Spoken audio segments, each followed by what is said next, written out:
Sveiki, su jumis sveikinasi verslo kalvis Mindaugas. Šiandieną pakalbėsime apie YouTube optimizaciją, kaip tinkamai padaryti video, įkelti jį, parašyti aprašymus ir visą kitą turinio medžiagą pateikti YouTube platformoje pačioje. Video turinys YouTube turi sudaryti nuo 60 sekundžių iki 5 minučių. Čia jeigu reklamuojate kažkokį savo produktą, paslaugą arba daiktą, kurio, video turinio medžiaga turi atitikti tuos standartus, nes trumpiau arba ilgiau žmonės nežiūri apie jūsų teikiamas paslaugos specifikaciją. Tai reiškia, jeigu jūs įstengate į tą minučių laiko tarpą, jeigu tai nėra podcastas, apie ką jūs kalbate, tai tiesiog nuo 60 iki 5 minučių įsitenkat į tą intervalą, pasimeta atkarpą ir tiesiog per tą atkarpą papasakoti apie savo produktą, paslaugą ir tą turinį keliate į YouTube platformą, ten tinkamai visiškai optimizuojate ir paskui dalinatės visur ir ką turiu papasakoti sekančiame video slaide, kad kaip tinkamai tą padaryti. Tai žiūrėkite toliau ir žiūrim toliau ir papasakoti. YouTube paveiksliukas arba sklandinė YouTube paveiksliuko, dar kitaip vadinama thumbnailo iškarpą, prieš žiūrint medžiagą YouTube sistemoje dažniausiai išmeta kažkokį tais video ir ten yra įdėtas tam tikras paveiksliukas ir po to paspaudus ant video eina jūsų video turinio medžiaga. Tai reiškia, kad jums pirmą reikia susimakatuoti tą thumbnailą, pasidaryti su jūsų vizualais, visais aprašymais, kad žmonės matytų ir dvigubai daugiau būtų paspaudimų, kad tą paveiksliuką pamatę žmogus paspaus ant jūsų turimo video intervalo ir tada tą turinį pasiektų daug greičiau. Tai reiškia, jeigu bus paveiksliukas vizualiai estetiškai gražus, žmonės labiau paspaus ant jūsų video ir bus daugiau peržiūrų jūsų šitame video, kuris trunka nuo 60 sekundžių iki 5 minučių. Tai va, toliau mes apžvelgsime, kaip pasidaryti title aprašymą, tai jau sekite toliau, žiūrėkite vėl kitą video siužetą ir vėl papasakosiu jums trumpai. Video aprašymo kontekstas turi susidėti iš tam tikrų raktinių žodžių. Jeigu gaminate kažkokios, nežinau, prekes, ten karoliukus arba apyrankes, tam visam video title aprašyme arba pagrindinėme pavadinime turi akcentuotis būtent tam tikri raktiniai žodžiai su jūsų brandų pavadinimu arba jūsų specifikacijos veikla. Tai va, neužmirškite šito padaryti ir aš labai rekomenduoju tą daryti ne itin kruopščiai, bet kokybiškai ir efektyviai, kad kažkiek žmogus atkreiptų dėmesį, apie ką šitame video jūs kalbėsite.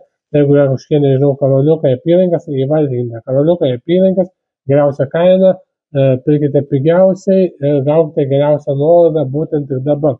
Tai va, parašyti tokią prašymą, žmogus daug intuityviau geriau paspaus, jeigu dar plius papildomai bus thumbnail paveiksliukas estetiškas, tai jeigu bus dar nuo 60 iki 5 minučių video trukmės video, tai jūsų, video peržiūros plačiaja prasme augs aukščiau.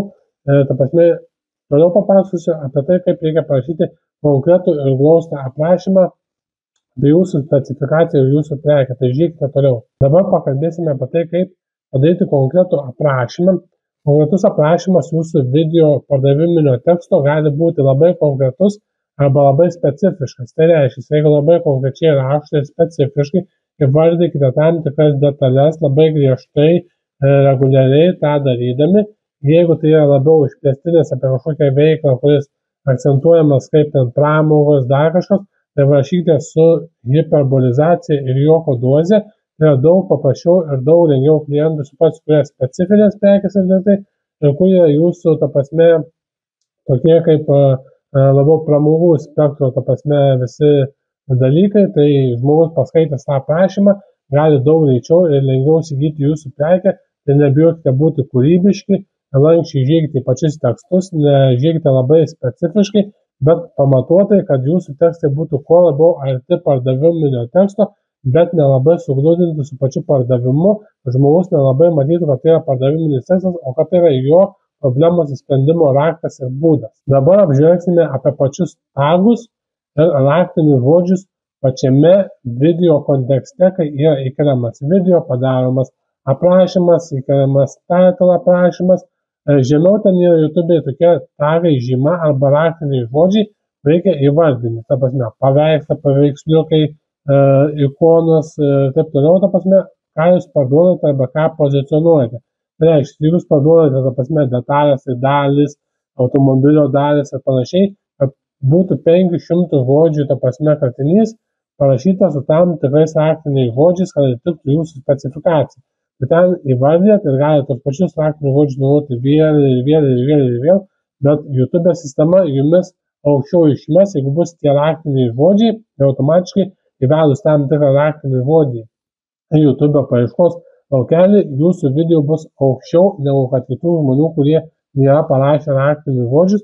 Tai aš pats asmeniškai darau, galite kreiptis į mane, aš galiu rekomenduoti, kaip tai padaryti už mažą kainą, arba galiu visą administravimą perimti iš jūsų ir tos raktinius žodžius supildyti, visus aprašymus padaryti, visus thumbnailus sukurti ir panašiai už mažesnę sumą nei rinkos kainą. Ir aš tai darau labai greitai, kokybiškai, efektyviai, galime dirbti ilguoju periodu, trumpuoju periodu, kaip mums beišeis, taip mes galime su jumis dirbti.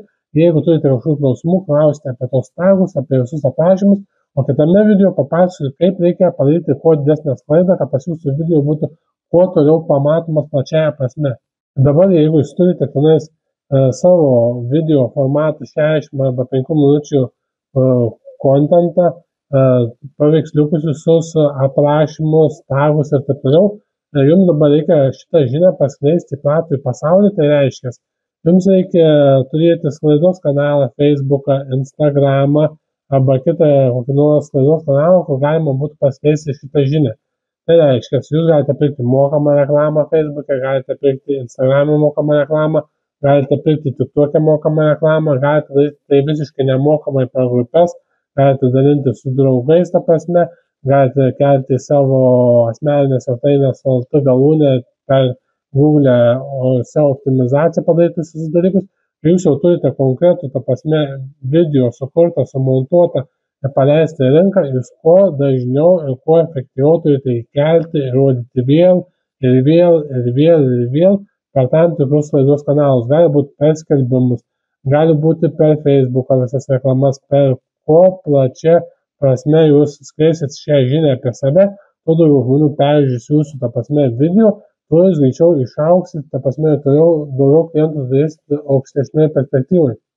Tai reiškia, jeigu jūs jau turite visus šios dalykus pasidarę, galite kreiptis į mane, aš galiu jums padėti su sklaidos kanalu, jeigu neturite pasidarę dar video, galite taip pat kreiptis, aš jums sumontuosiu, padarysiu tą video. Tai svarbiausia tai, kad jūs nebijotumėt filmuotis, kad norėtumėt šitą žinią skleisti su savo veikla apie tai, ką jūs verčitės kitiems žmonėms. Šitą įgyvendinę mes galime padaryti tai, kad kiekvienas jūsų sukurtas turinys atsirastų pas tam tikrą žmogų, kuris jį įvertins ir nupirks jūsų produktą ir paslaugą.